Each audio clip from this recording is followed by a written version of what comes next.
જોઈ રહ્યા છો spark today news. Bharatiya Janata party Vadodara મહાનગર દ્વારા કેન્દ્રીય બજેટ 2026-27 સંદર્ભે ભારતીય જનતા પાર્ટી મહિલા મોરચા દ્વારા મહિલા સંવાદનું આયોજન કરાયું છે। શ્રી ભયવંજન હનુમાન મંદિર ખાતે કર્ણાવતી મહાનગરના અધ્યક્ષ ડૉક્ટર સ્મિતાબેન જોશીની અધ્યક્ષતામાં તમામ મહિલાઓને માહિતી આપવામાં આવ્યા છે। સાથે શહેર ભાજપા મહિલા મોરચાના પ્રમુખ સ્નેહલબેન પટેલ, મહામંત્રી મમતાબેન વ્યાસ અને અનેક મહિલાઓ ઉપસ્થિત રહી છે। આજે વડોદરા શહેરની અંદર બહેનો સાથે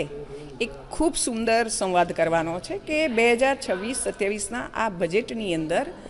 બહેનો માટે કયા કયા વિકાસાત્મક નિર્ણયો, પગલાઓ અને કયા પ્રકારની સુવિધાઓ ઉપલબ્ધ કરવામાં આવી છે અને એના દ્વારા બહેનોનો કયા પ્રકારનો આર્થિક વિકાસ અને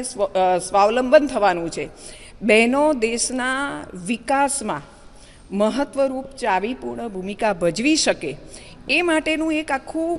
મજબૂત પ્લેટફોર્મ તૈયાર કરવામાં આવ્યું છે અને એ માટે જે પગલાં ઉઠાવવામાં આવશે અથવા જે નીતિઓ ઘડવામાં આવશે એનાથી અવગત કરવા માટે હું આજે વડોદરા શહેરની બહેનો સાથે સંવાદ કરવાની છું અને એ બહેનોના જે કોઈ પ્રશ્નો હશે, જેમ કે કોઈ બહેનોનું પોતાનું સ્ટાર્ટઅપ હોય, એમના કોઈ પ્રોડક્ટ હોય અને એ સંદર્ભે એમને વેચાણ ક્યાં કરવું,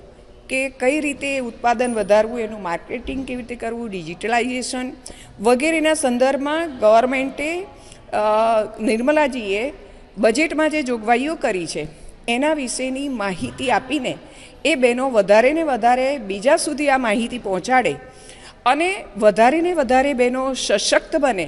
આર્થિક સ્વાવલંબી બને અને દેશના આર્થિક વિકાસમાં, દેશની આર્થિક ઉન્નતિમાં સહભાગી બને એ માટેનો એક ખૂબ મહત્ત્વપૂર્ણ સંવાદ આજનો રહેશે। મેડમ, આજે બજેટમાં જે 26-27 ખાસ કયા પ્રકારનું જે મહિલાને જોવાનું 26-27ના બજેટમાં ખૂબ મહત્ત્વની એક બાબત, આમ તો તમામ જે પગલાં અને જોગવાઈઓની વાત છે એ બધા જ મહત્ત્વપૂર્ણ છે, મહિલાઓના આર્થિક ઉત્થાનની અને સશક્તિકરણની દિશામાં છે, પણ સાથે સૌથી મહત્ત્વપૂર્ણ હોય તે C-માર્ટનો એક જોગવાઈ છે કે જે સ્ટાર્ટઅપ અને એના દ્વારા લખપતિ દીદી એટલે દેશમાં 1.3 કરોડથી વધુ બહેનો, કારણ કે કેટલીક નોંધમાં નથી આવતી એવી ગ્રામીણથી લઈને આદિવાસી માછીમારી કરતી કે શહેરની એન્ટરપ્રિન્યોર બહેનો, એ ઉદ્યોગ સાહસિકતાવાળી બહેનોને વધારે સુવિધાઓ મળે અને વિકાસમાં આ બહેનો જોબ કીપર એટલે કે સીકર એટલે કે જોબ મેળવનારી નહીં પણ બીજાને જોબ આપનારી બને એ પ્રકારના પ્રાવધાન કે જોગવાઈઓ કરવામાં આવી છે। ઉપરાંત વર્કિંગ વુમન હોસ્ટેલ્સ, શિશુ જે સંરક્ષણ ગૃહ, કારણ કે વર્કિંગ વુમન હોસ્ટેલ હોય તો જ બહેનોનું કૌશલ્ય